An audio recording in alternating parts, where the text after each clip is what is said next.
I'm Captain Espiritu, 1st Scout Ranger Battalion, the acting S3. And I'm Lieutenant Mabaza from 1st Scout Ranger Battalion, the S1 officer of the battalion. Ito yung location na kinuha namin yung 16 personnel of 5th Mechanized. So itong bahay na to, dito exactly sila naka-locate. So ang leading ng company namin si Captain Karandang.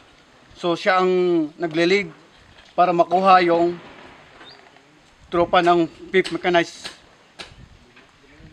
Before kami dumating dito, nakatatlong araw na sila. So nung na-rescue namin sila, pang-anim na araw na yon. May dumating dito sa area na to, nandito yung bakal nila. At the same time, nandun pa kami sa likod, pinakalikod nito.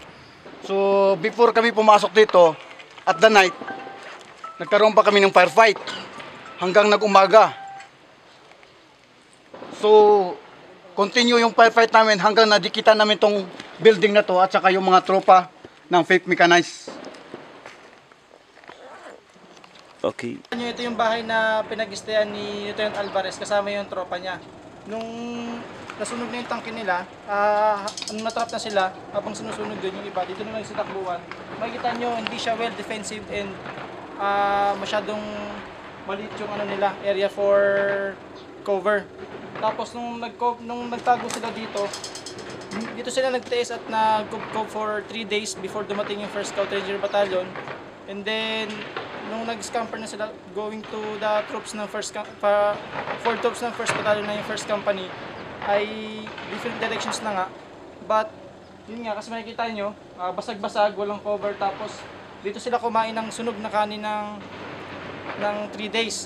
Kasi itong bahay na to nasunog to dahil may sinayang dito na pinanggalingan ng sunog. And then yung tutong na kanin na yun yung 3 days na pinaghati-hatian para lang makasurvive. So makikita nyo yung area, pati yung mga katabing bahay, rundown na rin, sira-sira, tapos sunog na rin siya. Bubong na lang makikita nyo. Hindi siya well defensible na area and dyan sila nag-test for their 6 days na nagtago sila. Sa actions at saka effort ng 1st Scout Ranger Company, sa tingin ko si Captain Karandang at saka si Lieutenant Gimaon, pwede siya magiging Medal of Valor para sa akin, kasi sa effort na ginawa nila, mahirap yon mag-rescue ka ng ganong karaming tropa sa ganitong labanan. Sir Captain Karandang, go for Valor, sir!